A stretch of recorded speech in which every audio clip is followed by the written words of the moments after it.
Hi, Clutter Fairy fans. This is the Clutter Fairy Weekly for August 22nd, 2023. I'm your co-host, Ed Gumnick, and I'm speaking with Gayle Goddard, certified professional organizer and owner of the Clutter Fairy in Houston, Texas. Hi, everybody. The Clutter Fairy Weekly is the webcast and podcast that digs deep into the clutter that piles up between you and the life that you want to be living. We explore the habits and behaviors that lead to clutter, and we suggest strategies to slow the accumulation, reduce the collection, and comfortably manage the stuff we decide to keep. If you're new to our Zoom meeting, we want to let you know that you can share your comments and questions via the chat, and I'll try to make sure Gayle gets to them before we move on to another topic. You can also use the raise hand feature to let us know if you'd like to make a comment or ask a question yourself via audio or video. And we are also streaming live on Facebook, so you can share your questions and comments there, and I'll relay them to Gayle. We're going to start by recapping last week's Weekly Tittle, which was called Stem the Flow. The assignment was to slow down or shut down one of your ongoing sources of clutter. Let's hear from our participants in Zoom and on Facebook. Who made an attempt at this week's Tittle? Please let us know in the comments. I didn't find one when I was scanning all of our social media. I did not find a Tittle report. But I did find a follow-up to last week's follow-up to the previous week's Tittle. Pauline, who reported last week about having 70 greeting card envelopes with no cards, wrote to us this week to give some clarification. We had a little laugh at Pauline's expense, but we all have situations like that in our lives, and we can all relate. We were not making fun of Pauline. That's right. Pauline writes, "Hello again, Gayle and Ed. Well, these cards and envelopes have been hanging around for years. I used to be in the habit of ripping up cards I was writing if they weren't perfect. I don't do that now, but sometimes I send a gift and put a card minus envelope in. So that's where some of the excess envelopes come from." Oh. I think it's great that she kicked that particular bit of perfectionism. Right. Because I was surprised to read that, and the idea that you would, my handwriting is terrible, and I often make mistakes when I'm writing in cards. It's like it would never occur to me to rip it up. So how great that she sort of moved on from that habit so that she can not waste her $5 for the card. Yeah, the best I could do without making a mistake would be "Happy birthday, love, Ed." You know, if I'm going to write anything else inside, there will be mistakes. It will be a problem, right? Yeah. What can I say? Well, good for you, and how great that she's it was a great Tittle that she got rid of. She pulled all those excess cards out, and I'm sure that took up a bunch of space. So it was her project to do one little small refresh, and she picked her card collection, and that's what she did. And now she has 70 envelopes to give away to do something with.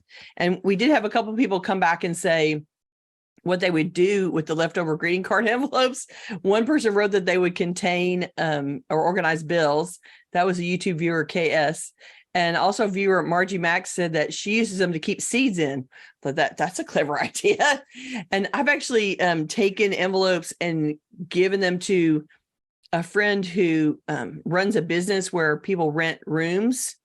And then she uses those envelopes to collect, she lets the renters put their rent money in these spare envelopes to give to them so that they don't have to supply or buy envelopes for their clients. And so I funnel off a bunch of, somebody changed their address and they have a bunch of envelopes, have the old address on them. And I give those off to Margaret so she can use them in her business. And she's perfectly happy to use them with somebody else's address on it. Doesn't matter. And they get used once. I was going to say, you probably have the stickers. I mean, I don't know about at a business, but almost anyone who's been in a home for a few years will have some of those stickers. Various organizations send you with your return address on them. You stick that over the address that was already on there. Yeah, exactly. M reports, "I passed up buying extra food." That's her Tittle report. Yay! Good job. Was it weird? I'm sure that it was unusual for you, but I'm glad that you took the chance and tried to see what it's going to be like. See if do you run out of something and then you have to go to the store? Is it really that hard to adapt? And you don't have extras. You have space in your pantry because you didn't bring home extras. So yay, good job. We've been super focused recently on the pantry because our pantry is just overflowing. We don't have enough food storage space in the house, Yeah. but that is not a good excuse to stockpile, needless to say. So we've been sticking really closely to the make a list and don't buy anything that isn't on the list principle. Right. So that you don't overstock the pantry. Yeah. And when you're using a piece of furniture to be the pantry, you're basically using a cabinet bookshelf thing to be the pantry. Yeah. Your space is super, super limited. Right. And it fills up pretty quickly with boxes and cans. So good on you. Paula says, no tittle work, but I continued on with another organizer's wardrobe decluttering challenge. Oh, yeah. You talked about that last week. I washed and ironed all the clothes I pulled out for donations and will drop the bags off at the thrift store this week. Oh, and they'll be so grateful that you sent them clean and ironed. That was very kind of you. Yeah, seriously. That makes a huge difference in what they have to do so they can just put them up and put them out for sale immediately. That's wonderful. Good job. Mavis reports, I said no thank you to a stockpiling special. The words stemming the tide rang in my ears. Yay! Woohoo! That is so awesome. So you resisted the urge. You resisted the advertising hook that tried to capture you to spend more money and have more stuff to manage. Good for you, because there's going to be another special when you actually are out of something. Somebody will be having a special. It'll be fine. So good job. And if they're not having a special, you can buy one or two to tide you over until they do have a special. And then you can restock what you want. But good job. I'm so proud of you. I love it that, I can organize by remote control. Right? That's right. Awesome. Happy to provide some inspiration in your head. Just distributing those brain worms. Right. That's awesome. Susie says, I worked in the yard and moved my gardening tools into the garage or plastic tote before Tropical Storm Hillary brought rain on Sunday. Oh, good job. So that they weren't a mess back there and getting drowned and floating away either. Good job. Yeah. Wild and crazy SoCal hurricane. Right. Tropical storm. That was a good thing to do. Jane says, unfortunately, my refrigerator died yesterday. Didn't someone report their refrigerator had died last week? There's been a lot of that going around. Therefore, everything that didn't fit in a neighbor's fridge is being decluttered. I'm looking at this as a fresh start when it's fixed or replaced. It's so true. That happened to me when Hurricane Ike came through and basically 95% of the city of Houston was without electricity for weeks. Yeah. And it was a long time recovering. And so I was one of the neighborhoods that it took almost 4 weeks before my electricity got turned back on, before the repairs got made. And so clearly everything in the fridge, it's either going to get eaten or die. So there was a major clean out that happened because of that. And it's, you might as well empty it, either eat it or throw it out, and then, spend your time waiting while it gets repaired to, give it a good clean, because it's never going to be more empty than it is right now. So good job. And, recognize the opportunity there to clean it up for yourself so that when it turns back on, you can restock it with not a whole bunch, restock with the minimum that you need, and live with that for a little while and see what happens. Good job. Linda says, made a renewed effort to stop the inflow of email by using the unsubscribe option offered by my Apple email reader at the top of messages. This is easier and more effective than finding the tiny unsubscribe option buried at the bottom of the message. I bet other email apps also offer this feature. Cool. I didn't know they did that. Yeah, that's awesome. I use Outlook for Mac, and it does not unless I've overlooked it. So I'm always I have never seen that before. So good. I'm glad you have that option, and good for taking the time to do it so that you can stop cleaning out those emails that you don't care about really. I'm always looking for that unsubscribe link at the bottom. Like, bye-bye. And if I'm so zealous about reducing email that if I get an email from a business that does not have an unsubscribe button, I will write back to them and say, unsubscribe me, and also you're in violation of US law by writing to me without giving me a way to unsubscribe. Ooh, look at you policing email. That's right. Good job. I'm bossy that way. You're bossy that way. It's true. Let's see. Okay, I think we should move on to our main topic, or rather main area. It's not a single Right. topic this week. It's Today Q&A we're gonna- week. That's right. Today we're going to answer viewer and listener questions and talk about short topics that our audience have suggested in response to our past surveys. We've tackled some things as they came along, but we get a lot of answers, and so they've been piling up for a while. That's a story many of our audience members are probably familiar with. Can relate to, right? Stuff that has been piling up for a while. We will return to that theme. We'll return to that theme later. That's just a little tease. So let's get started. Okay. Jean asked, in response to one of our surveys, can you just let go of stuff and not run around trying to find a buyer or a home for it? This one made me laugh when I read it. So the short answer is, wait for it. Yes. Practically speaking, I had yes. a hunch. I had a hunch. Yeah, you kind of could have guessed that, right? So that's the short answer. Yes, you can.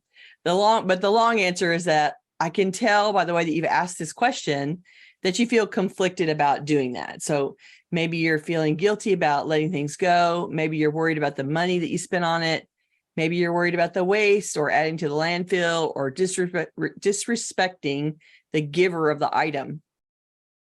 You are having a struggle with your emotions around giving something away, not the practical solution of giving away what you don't need. So spend some time asking yourself what would feel okay to do. And that's it, that you can do that's less than running around finding a buyer for something. So keeping it and doing nothing is one extreme. Running around to find a buyer is the other extreme. And there's probably someplace in the middle where you can get emotionally comfortable with it and not have to do as much work as running around and finding a buyer. Yeah, and I sort of got that, Jean was kind of asking for that permission. And so I think a lot of people, one of the first revelations they have when they start participating in our webcasts or watching the videos or listening to the podcasts is, we give you permission. 100%. Yes, you can. And what we're really yes, doing, you can give that away. What we're really doing when we give you permission is reminding you it's entirely yours to decide. You can give yourself permission. Yeah. And there's, nobody's going to come back and give you a hard time about it later. It's okay. Okay, Doreen asked, Gayle, I know you were once in the field of accounting, right? How did you get into helping others declutter? Did you have fears or doubts about your qualifications in this area? Now, you've answered this question before, but I thought that the last part there is particularly interesting. Right. So I was a CPA in my first career, and I find it hard to imagine now, but I just took on the treasurer's role of the NAPO National Board, right? So I'm having some serious flashbacks to my previous life lately, working on spreadsheets and talking about budgets and Anyway, so this is my origin story if you haven't heard it before. I had to have a surgery and I was out for 6 weeks. And while I was recovering, I went to go see my friends, who I now laughingly call, with their permission, Client Zero. And I started helping them because when I went to their house to visit while I was convalescing, they had to sweep the couch off for me to be able to sit down. And it kind of looked like a bomb had gone off in that area. And we have a hobby in common. We're all beaders, she and her husband, as well as me. And so there were beads everywhere. And I told them that I could help them sort the beads out. So I started helping them that summer. And we were sorting everything on a big dining table, and I would go over there a couple hours on Friday or Saturday night and work with them. And at one time I was sitting there madly sorting, putting beads in on the table. And I was thinking to myself, I am having so much fun right now. And I looked up and realized they were not having fun at all, that it was a misery for them. But for me, it was a total bomb. It was total entertainment. So that was how I sort of had that moment of, oh, I'm doing something that I like to do that other people don't like to do. And I started doing the research, and, oh, look, there's a national association. Oh, look, here's a local chapter. And within 6 months, I had opened my business. And then a few months in, Ed popped up. He saw one of my very first marketing materials that went out to a list that someone shared with me. And Ed was like, oh, hey, what are you doing over there? Come, let's talk about it. I need help. I want to help you. And so Clutter Fairy Team was born. That's right. When Ed responded to the first marketing piece that went out. And hell yes. Like, did I have doubts about my abilities? Hell yes, I did. It took me 2 years to go full time and to give up my accounting job. I was really terrified to be self-employed. Ed was self-employed and had been for a long time, but I had always been an employee of a company, and it was very daunting to me to think about being self-employed. But I really wanted to do it, and I loved doing it so much that I finally managed to make the leap. And we had a party that I still remember to this day. Do you remember the party, Ed? I do. We had a fabulous party, and I've never been sorry for 1 minute that I did it. Joining NAPO gave me colleagues to learn from and to talk to about issues, and education resources to learn to be better at it. Going to the conference, their education classes are really very helpful. And I've been scared a few times, especially early on when I didn't have enough clients 1 month to pay the rent. But Ed and I would always do something else to stir up clients. And now it's been 16 years and I'm doing great. I can't imagine doing anything else. And I truly had no concept of being an organizer before this.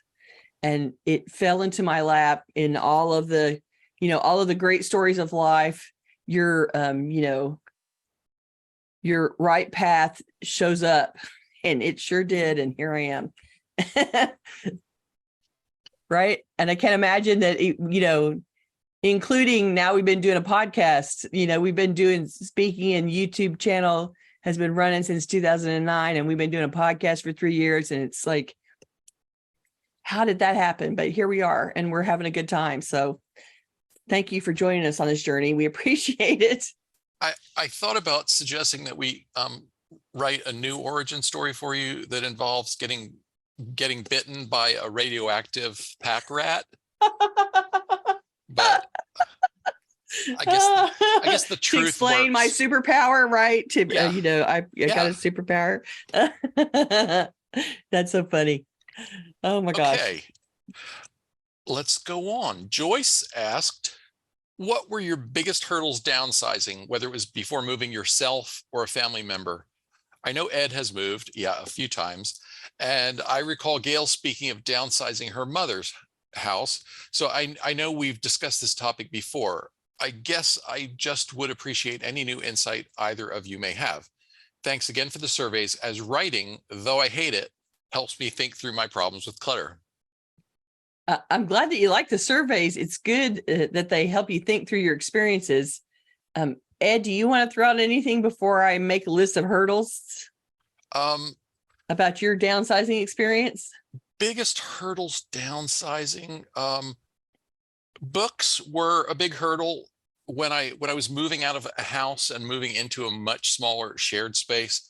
Books were one of my biggies, because I had, up until that point, I remember, always held on to the idea that you never get rid of a book.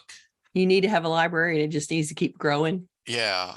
And and if I had a huge place to live and I never expected to move again, I'm sure I would build up another library, Right. probably. But I had to really shift my thinking. That was why it was such a hurdle. I had to shift my thinking a lot to how I would get the things I wanted to read, and what the criteria were for hanging on to the book, any books I wanted to keep. Right. Okay. All right. So my hurdle list is this is tips for people that are trying to downsize. The first one is it takes longer than you ever believe it will or should or want it to take. The hurdle is making enough time to get it done well without seriously overworking yourself physically or mentally. I've met people who in their older years made a monumental effort to get a moving job done in a short period of time and crack their back in the process. Like, you can do too much. And so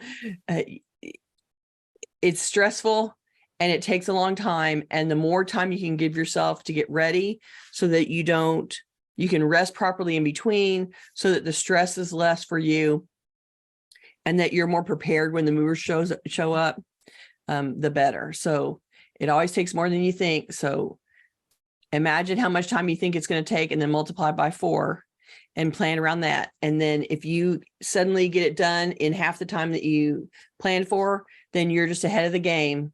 But I'm guessing you're not gonna. So give yourself a long lead time to work on it. The second thing was, if you're clearing a house for a deceased relative, you're probably in for a rough emotional ride as you work on the stuff in the house. What I could do in 30 minutes for you will probably take you about 5 hours because of the memories and emotions that come up from processing the contents. And as you mentioned, I did that when we cleared out my mother's house to sell it after she passed away. And I could be a professional for myself for about a half an hour. And then I would sort of go down the rabbit hole. I would get lost. I would start to cry. I would have my emotional responses about processing mother's contents. And I would have to stop the project I was doing and walk away and go do another project somewhere else, like start something fresh, to sort of reset my emotional response back to being the professional for a minute.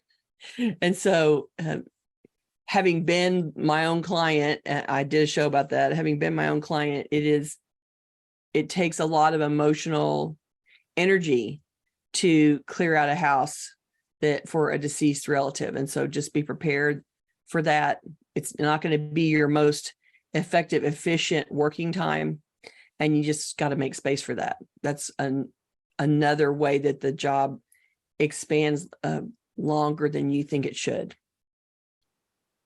I'll also give you this tip. There is so much trash and recycling and shredding that has to be done when you clear out a house or when you downsize in particular.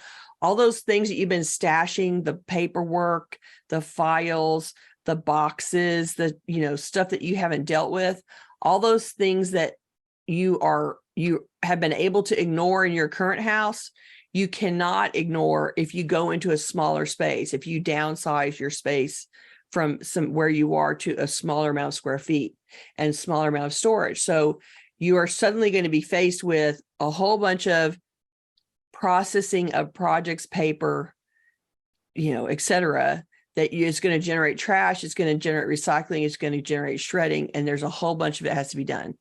And everybody underestimates how much that's going to take. So you need a resource for volume shredding, not your little shred machine in the office. This is not the time to use a little machine. You don't have time physically to do all those sheets in your little thing, and you're going to burn the motor up anyway trying to do it. So yeah, I was going to say, and you don't have time to let it cool for half an hour after right, 10 minutes of shredding. After you do shredding, right? So you definitely need a volume solution for shredding, and you need a way to volume process recycling and high volume trash pickup. So in most larger cities, you can get trash and recycling done curbside, but there'll be days when you actually need to find a recycling dumpster somewhere because there's so much to dump one day.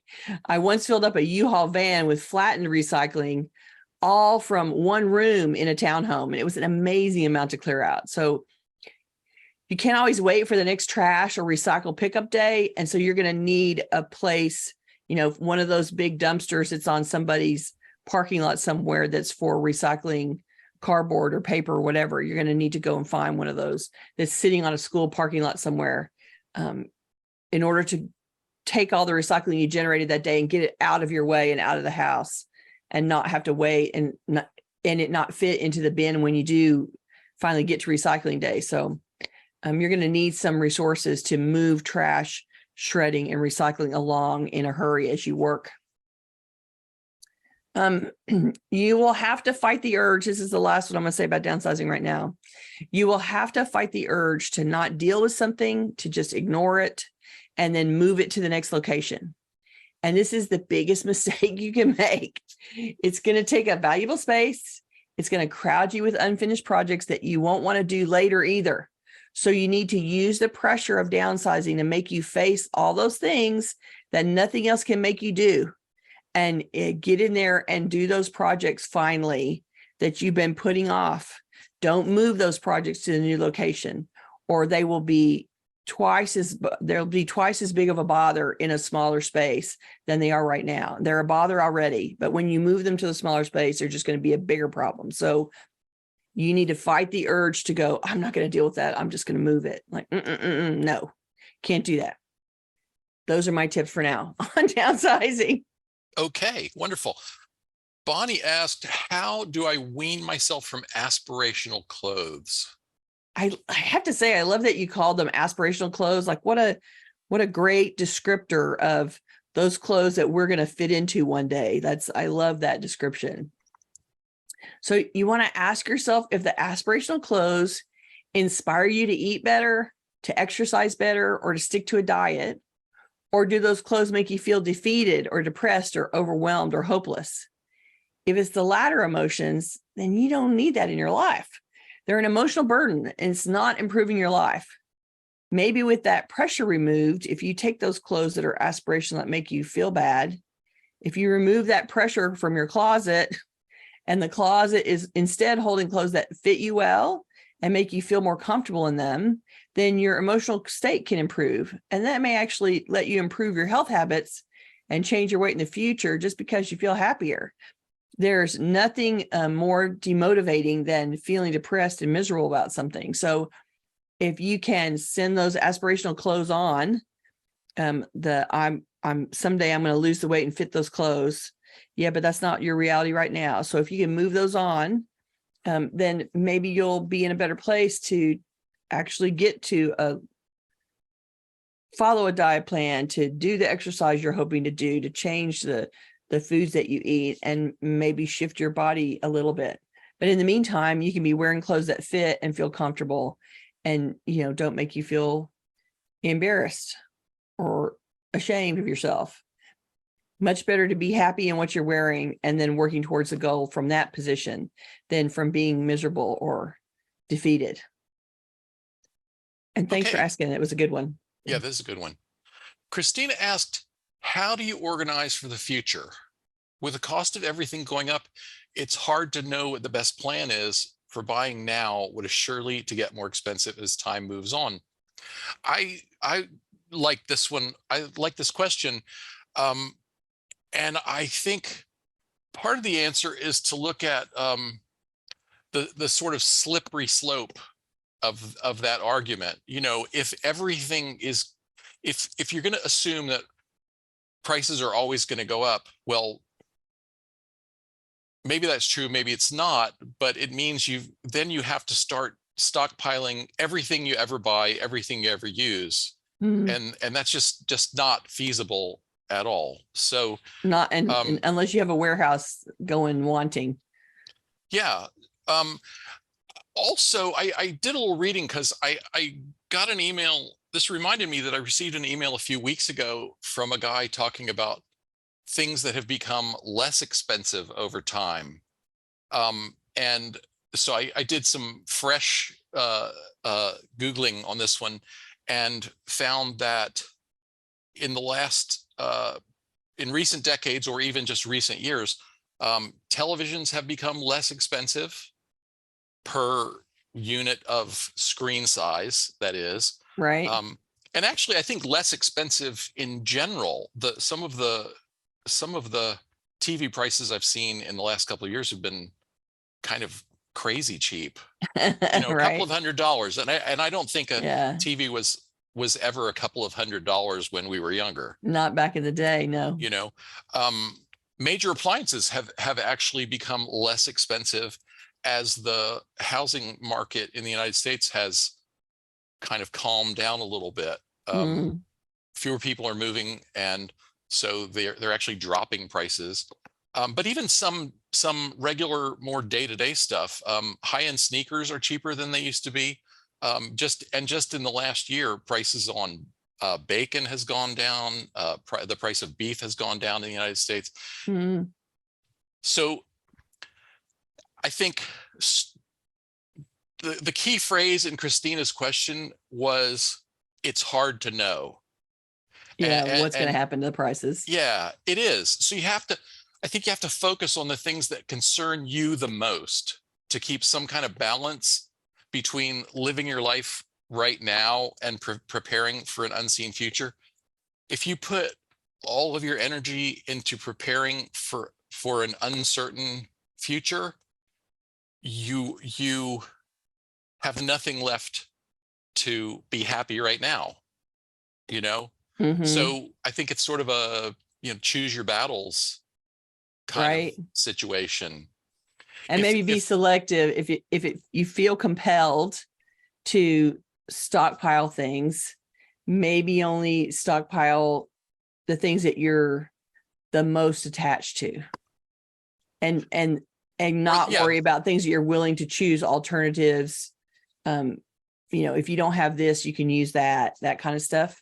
If you're yeah, willing to use an alternative that is more in your price range later, then don't worry about stockpiling that stuff. And don't stockpile for 10 years, stockpile for a year. It's worth, don't create such a huge backstock that you've created a store in your house, yeah. because you don't want to take on that management problem either. Right. Trying to deal with all that stuff. Okay. Thanks for answering it. Appreciate it. Oh, thank you. Catherine asked, uh, I, I would like some guidance on how to handle incoming documents that will be part of my taxes on an ongoing basis. I think that the answer is discipline, but I don't want to be hard on myself. Any suggestions? Of course, I have suggestions. You Of don't need to do course. anything fancy here. You just need a pleated folder or a document box or a basket parked somewhere easy. Whatever it is, you want to label it, taxes 2023, 26, whatever year you're working on. When you get a document that you think will become a number on your tax return, it's going to be part of a calculation of a number on your tax return, then park it in that year's tax folder. That's all you need to do on a daily basis during the year is identify this is going to affect my taxes and go put it in the tax folder. That's a bare minimum you can do all the time. Then when the tax season comes around, you pull out the folder and you're going to sort and organize those documents you've been saving all year, and you can do the prep work that you normally do, but you can do that without the scramble to find all the documents that you need. I promise just that little bit of gathering documents during the year will really reduce your tax season stress. And most of the time, when people are asking me to help them, they're asking me to help them find documents. I need to go through the mail to fill in the blank. And so if you can recognize those things as they're coming in and take them out of the envelope, open it up, make sure what it is, go stick it in your tax folder, then all of those documents are in one place when it's time for you to start prepping for the taxes. And it'll just take all of that hunting and seeking that you normally have to do off the table completely. And, maybe you'll go through and sort and realize that you missed a document somewhere. One that you had last year, you don't have this year, and you have to contact somebody and track it down. But in the meantime, you've got 99% of it at your fingertips, ready to be sorted and worked with. And it'll be so much more, it'll be so much easier for you to do the work that way. And all you're really doing is creating a bucket wherever you find it convenient and labeled, that you can go as you pick up and go, oh, that's a tax thing. You can go stick it in that bucket and not worry about it for another minute until it's time to start doing the work. I think lots of people get stressed out at the end, or they save the mail knowing that there's tax things in there, and therefore they don't want to go through the whole pile because they know there's something in there that's important. But if in the moment, if you can do today's mail and throw away all the recycling and pull out the shredding and find that one document that's taxes and go put it in the tax file, you've just gotten rid of one pile of stuff that would be growing exponentially over time if you ignored it. There's always that time of year in like the end of January when W-2s come out. And then when you get sort of closer to March and April, when all the companies start sending out K-1s, and they're sort of the spring season from the end of January to the middle of April, when everybody's sort of sending out their required IRS documents that they have to mail you in order to notify you about your year's results. All those documents are going to come in the spring. So you know that there's going to be a heavy influx of stuff happening in the spring, and be on the lookout and grab them and go stick them in your folder, and you'll be ready to go when it's time to do the work.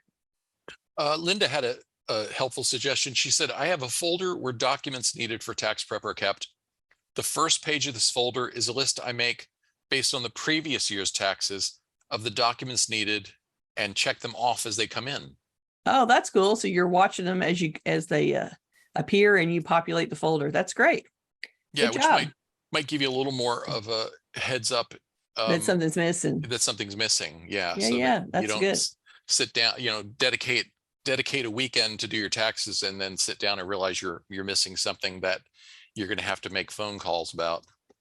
And in this day and age where a lot of those documents are going to come electronically instead of come in paper form in the mail, you can also grab those emails and either print them out, or you can make a bucket in your inbox where you're dragging tax related emails to a folder that's for the taxes as well. So you can do the email equivalent, the digital equivalent of making a bucket for the tax season. And when something comes in, you can slide that document into the folder so that you don't lose it.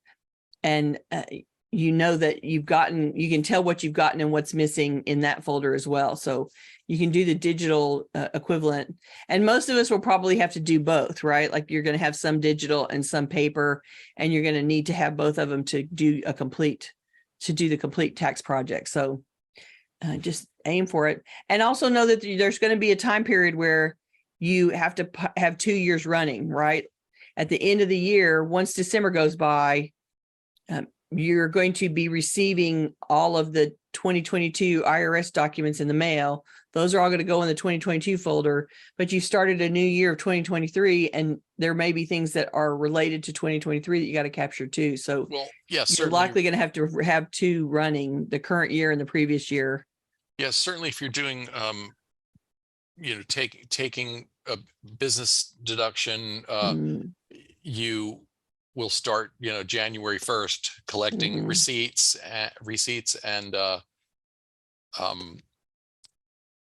invoices, all that stuff, payments, right? And all that sort of stuff. Yeah.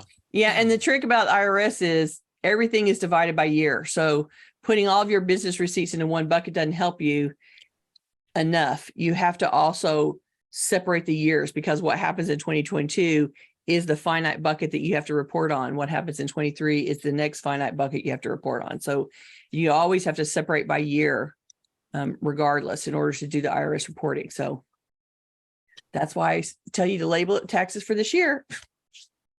All right. M asked, is it better to declutter unseen places or visible spaces first? And my first quick answer to this one is yes.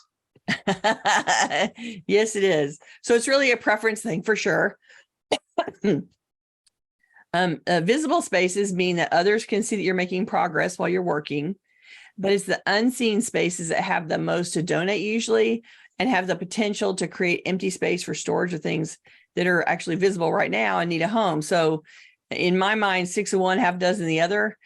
When I go into a space that's really dense and people start talking about, I want to be able to put this stuff away and put this stuff away, and then I start going and opening closets, and the closets are full too. I'm like, well, these things, in order to put these things that are out away, I need to make space in this closet for that to make sense. And so I think we need to do this closet first to find out what has to stay and what can go and what kind of space is available. in order to incorporate the things that don't have a home yet. And so in sort of my run of what to do in what order when I'm working in a client, I tend to do the unseen things first because it creates space to receive things that are coming, that are sitting around outside. But it all has to get done, right? So whatever makes you happy. Some people are being monitored while they work, and they're getting feedback from members of their family about, why is this such a bother? And if something is in their face and irritating them every day, it might be worth it to work on that visible thing so that you get a win for paying attention to it, and they can stop harping on it and leave you alone to go about the rest of your decluttering after you get rid of the things annoying them. So tailor it for your situation. What's working best for you? Okay. Selena asked, when something's still usable, but you are not going to use it too soon, what should be the deadline? This is a good one. Deadlines are going to vary depending on the item and on your space, the size of your space, and the density of your stuff. How dense is the stuff already? That is always going to drive this decision. The more that you have stuffed into more places, the sooner the deadline should be that you let it go. So if you've got room and you've cleared out a lot of stuff already, maybe something can stay longer before you let it go. But generally, if you're not going to use it for a year, release it to somebody else to use it this year instead, and don't hide it in your house for all that time. And again, if your house is overly stuffed, your deadlines are definitely going to have to be shorter because you don't have room to park it. And if you don't have room to park it, it has to go out faster. That's my response. Okay. Zoe asked, why does Gayle do what she does so well? What brings her joy in this career? Thank you for this question. I have to say, I never had a thought that I would be an organizer before I came one. But as I said in my origin story earlier, the process of sorting out the beads was so rewarding to me. It became obvious that organizing really suits my mind. I'm infamous at the Texas Beaders Retreat for straightening up the bead sellers' tables and fixing them up as I shop. I would bend over the tables at midnight. I'd be we'd be up late beading, and I would go wander over to the store.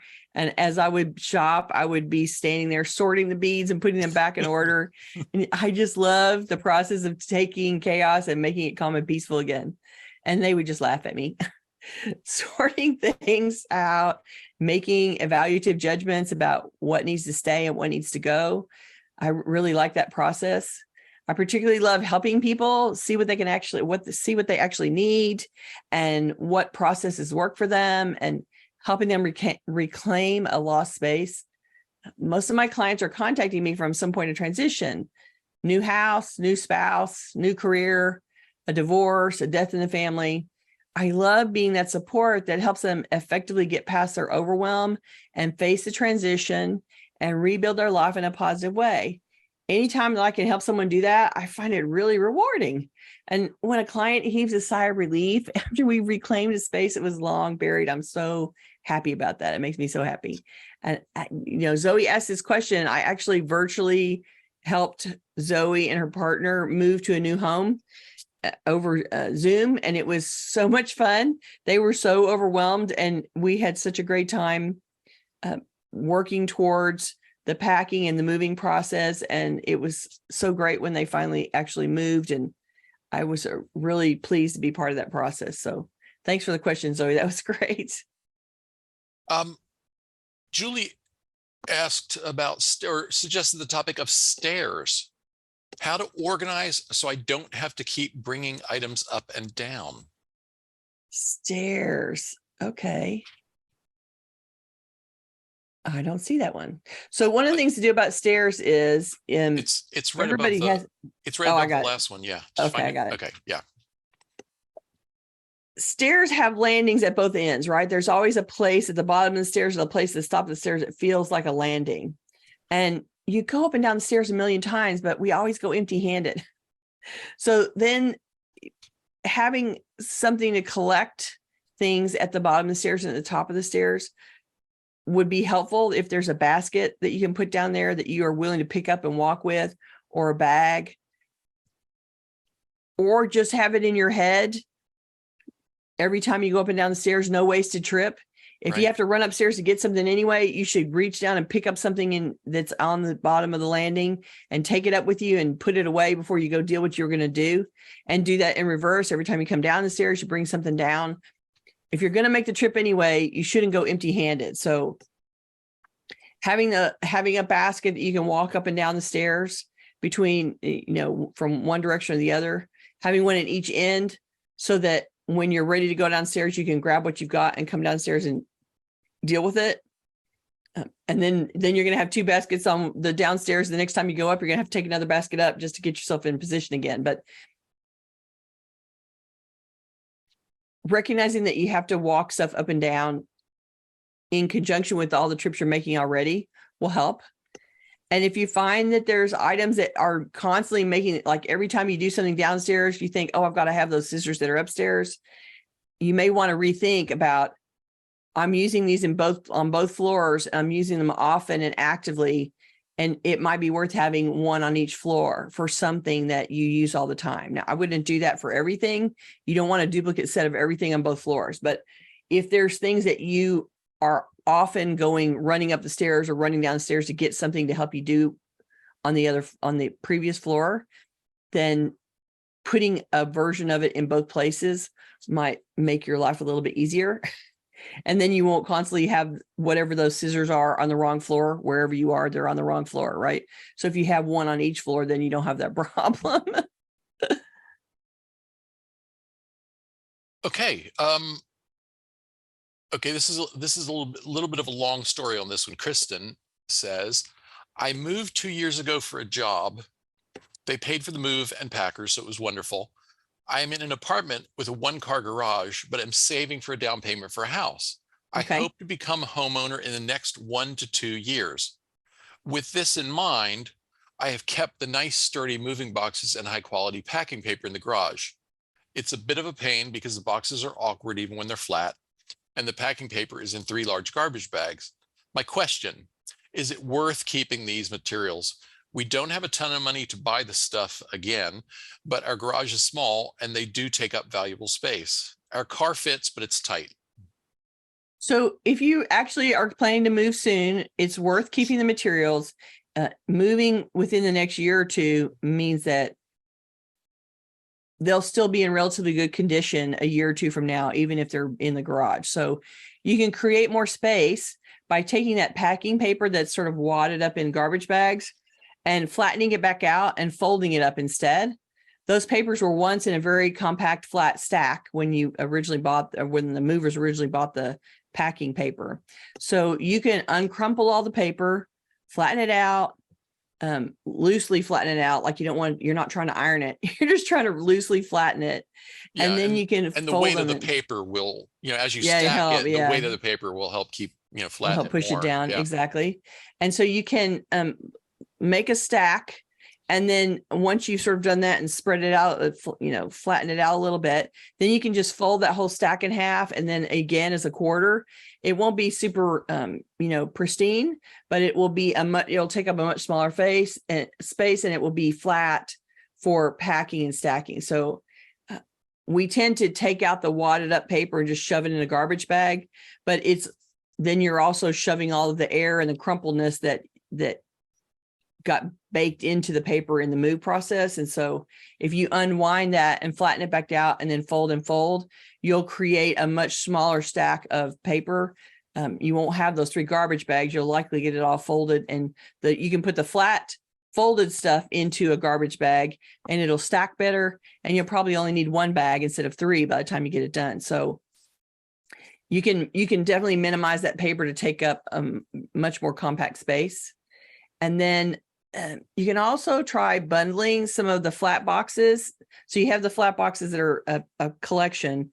Some of them can be bundled together, and you can put them under the bed for a year. If you're just gonna have them for a year anyway, you might as well bundle some of them. And you might want to try the largest boxes. Like there's a large and extra large that are really tall and long, and they're very difficult to manage flat.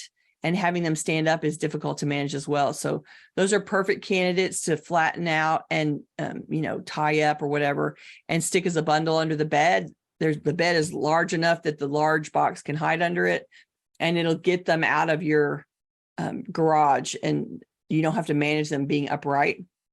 And in the garage, you want to line those boxes up. So if they're flat, you can make them be standing so that they take up a lot of space if they're flopping around and they're not very well propped. So you want to flatten them, stand them up, and then get something in front of them to keep them propped up. Or maybe you want to rig a rope on the garage wall so you can hook it on one thing and string a rope in front of them and tie it again on the garage wall. So that they stay flat up against the wall. I mean, flattened and completely compressed boxes that are flat don't take up as much space. And if you can just keep them rigid, upright, so that they're not in your way, that'll make it easier. Also consider where you open the car doors. If you put the boxes in front of the car against the wall, so that when you open the door, you're not opening into the boxes, or at the back of the, like close to the door at the back of the car, so that so that when you open the door, you're not hitting boxes, then that sort of keeps them out of your through path, keeps them out of your way of maneuvering. Might be helpful. If you're super energetic, you might figure out a way to rig the boxes in the ceiling. They do make those, hanging pulley systems with a flat thing and ropes to pull them up and down. And I don't know whether you want to do that to an apartment, to a place that you don't own, but if you do, you might be able to rig a way to that the boxes are at the ceiling in the garage instead of against the wall, so they're not as much of a bother. And you just want to keep them flat and hold them up flat so that they have less of a footprint. That's the biggest thing. They can take up a lot of space, and managing them requires stacking them, flattening them, lining them up. And I would do that if you can pull the bigger ones into the house, great. If you can't, fine. Just stack them in sizes larger to smaller so that you bundle with the tallest stuff against the wall. It occurred to me too that pinning down that 1 to 2 years might make the answer to this question clearer, because if you're planning to start shopping for a place in 2 years, then your move is much it's probably further down 3 years away. It's probably 3 years away, and so maybe get rid of some of that stuff. Right. And don't forget that you can go on to next door and say, does anybody have moving boxes they want to get rid of? You can be on the watch out for people posting moving boxes that have just moved and that they're ready to use. So when you actually get to the time of your move, you can probably source some free boxes just on Nextdoor from other people that are moving already. Yeah. And if you're planning to if you're planning to make that move in a little over a year, it might be time to start packing. Right? Very good point. That's a very good point. It's time to start decluttering and packing anyway. Okay, we're just about out of time. I did want to answer one question that was directed to me specifically. Yes. This was from Julie. Julie asked, if Ed gets a penthouse in Rome, will he invite us all for authentic Italian dinner? And my answer is, if I get a penthouse in Rome, then I can probably afford to fly you all over, and you can stay in my place or fabulous hotels nearby, I guess. And I will take you all out to fabulous Italian dinner, because I'll be rich enough I won't have to cook anymore. There you go. Right? Okay, and one more for you, Gayle. Okay. This is from Christine, who asked, what is the best expensive storage solution you would buy if you won the lottery? I thought that was a good question. If I won the lottery, I would spend money on a closet build out with either Container Store, Elfa shelves, or a custom closet company. Having a well thought out closet that's set up based on my specific needs is something that makes a huge difference every day when you get dressed and put on clean clothes or get your luggage out. It doesn't expand your closet to be larger, of course, but it makes the space more effective, and almost no builder puts any thought into an effective setup in a closet when a house is built. So taking your closet to stage 2 of the builder threw some poles in here, and going past that to let's take this box and design what will work and make the best use of the space that I have and make it the most effective closet that it can be given the shape and size that it is totally what I would spend big money on if I won the lottery. I would love to do that. That'd be awesome. All right. We are pretty much out of time. We're going to be back next week, Tuesday, August 29th at noon US Central Time. Some categories of decluttering and organizing are harder than others, some much harder. Next week, we're going to focus on what makes the hardest projects and tasks so difficult and how to face those challenges. Watch your email for an invitation. Gayle, why don't you give us the tittle? Okay. We spent this week working through our backlog of survey responses, and it felt great. Thanks for all the great questions. We appreciate your participation so much. So this week's assignment is to work your way through one of your own clutter log jams. So identify one item or small collection of clutter that's been getting on your nerves, like an unfinished project, a purchase that needs to be put away or returned to the store, maybe a handful of mail or a bag of donations that you keep tripping over. And reflect on why this item or collection remains on your to-do list. Ask yourself, what are the obstacles to finishing? Is anything required to complete the task that I don't have? How much time is this going to take? Do I need help? Write down the next steps you'd need to accomplish to clear this backlog. And you may find that having come this far, you're ready to finish processing the item or collection in question. And if so, that's great, and go handle it. And if not, schedule an appointment with yourself this week to handle the first step on the list. Keep that appointment and then set a date to take the next step, and repeat until you've cleared the logjam in question, and then come back and tell us about it next week. We want to hear how you got through it. All right. If you're watching this on YouTube, we would love for you to join us live. To get notifications about upcoming events, we invite you to join the meetup group by visiting cfhou.com/meetup. You can also follow us on Facebook by visiting cfhou.com/Facebook, or subscribe to our mailing list by visiting cfhou.com/subscribe. We love to hear from you, so please keep your questions, comments, and topic suggestions coming on YouTube, Facebook, in response to our surveys, or anywhere that you find us. You can always reach us through our website at clutterfairyhouston.com. Thanks, everybody, for joining us. We really appreciate it. And I hope that we answered some of your burning questions. Of course, there's always more for us to do. We'll come back to that another day, and we will see you next week. Thanks. Bye-bye. Bye.